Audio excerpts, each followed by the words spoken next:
கழுத்தை நெறிக்கும் அளவுக்கு கடன் தொல்லைக்கு ஆளான ஆட்டோ ஓட்டுநர் தமது 2 மகள்களை கொல்ல முயன்ற போது உறவினர் பார்த்து விட்டதால் தப்பி ஓடி தற்கொலை செய்து கொண்டார்.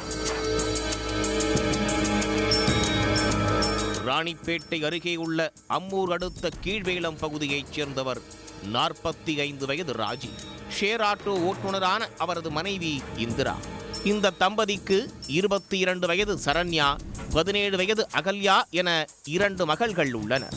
மூத்த மகள் சரண்யா 12ஆம் வகுப்பு வரை படித்துள்ள நிலையில் இளைய மகள் அகல்யா 7ஆம் வகுப்பு வரை படித்துவிட்டு இருவரும் வீட்டில் இருந்து வருகின்றனர். ராஜியின் மனைவியான இந்திரா தனது வீட்டிற்கு அருகிலுள்ள தனியார் தோல் தொழிற்சாலையில் வேலை பார்த்து வருகிறார். ஆட்டோ ஓட்டுநர் ராஜி கடந்த சில மாதங்களாக கழுத்தை நெறிக்கும் கடன் தொல்லையில் அவதிப்பட்டு வந்துள்ளார். அவருக்கு சொந்தமான குரூப் ஹவுஸ் வீட்டை சோளிங்கரில் உள்ள 5 ஸ்டார் நிதி நிறுவனத்தில் 3.5 லட்சம் ரூபாய்க்கு அடமானம் வைத்துள்ளார். அதேபோல Shriram finance, Aashirvad finance, blue star என பல்வேறு நிதி நிறுவனங்களில் இருந்து 2,30,000 ரூபாயை கடனாக பெற்றதாக கூறப்படுகிறது. மொத்தமாக 5,80,000 ரூபாயை குடும்ப செலவுக்காக கடனாக பெற்ற நிலையில் அதற்கு முறையாக தவணை மற்றும் வட்டியை செலுத்த முடியாமல் அவதிப்பட்டு வந்துள்ளார். கடன் வாங்கிய நிதி நிறுவனங்களில் இருந்து பணம் வசூலிக்க அழுத்தம் ஏற்பட்டதைத் தொடர்ந்து தீவிர மன உளைச்சலுக்கு ஆளாகியுள்ளார். கழுத்தை நெறித்த கடன் தொல்லை அவரை விபரீத முடிவெடுக்கும் அளவிற்கு தள்ளியுள்ளது.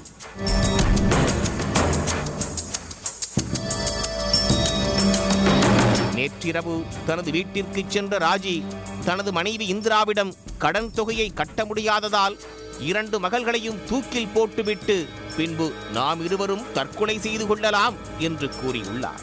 இதை கேட்டு அதிர்ச்சியடைந்த அவரது மனைவி கணவரோடு வாக்குவாதத்தில் ஈடுபட்டதாக கூறப்படுகிறது. மனைவியின் எதிர்ப்பை மீறி 2 மகள்களையும் தூக்கில் போட முயற்சித்துள்ளார். தனது கண் முன்பாக பெற்ற மகள்கள் இருவரையும் தூக்கில் போடுவதை பொறுத்து கொள்ள முடியாமல் இந்திரா கூச்சலிட்டுள்ளார். இதனை கேட்ட பக்கத்தில் வசிக்கும் இந்திராவின் தம்பியான முத்து ஓடி வந்து பார்த்துள்ளார்.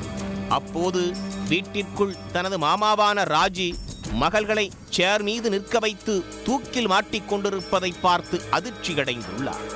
உடனடியாக முத்து சத்தமிட்டதால் பயந்து போன ராஜி அங்கிருந்து தப்பி ஓடிவிட்டார்.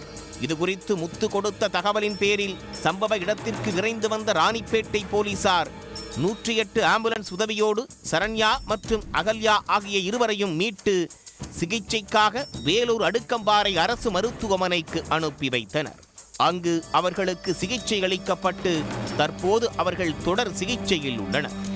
இந்த நிலையில் தப்பி ஓடிய தந்தையான ராஜி மருதம்பாக்கம் கேட் பகுதியில் காட்பாடியிலிருந்து சென்னை நோக்கி சென்ற ரயிலில் தலை வைத்து படுத்து தற்கொலை செய்து கொண்டார். அவர் தலை துண்டாகி பரிதாபமாக உயிரிழந்து விட்டார். இச்சம்பவம் குறித்து ராணிப்பேட்டை போலீசார் வழக்கு பதிவு செய்து விசாரணை நடத்தி வருகின்றனர். கடன் நெருக்கடியால் 2 மகள்களை தூக்கிலிட்டு கொல்ல முயன்றதோடு தந்தையும் தண்டவாளத்தில் தலை வைத்து படுத்து தற்கொலை செய்த சம்பவம் அந்த பகுதியில் மிக பெரும் சோகத்தை ஏற்படுத்தியுள்ளது. உடனுக்குடன் செய்திகளை தெரிந்து கொள்ள சன் நியூஸ் பெல் ஐகானை கிளிக் பண்ணுங்க.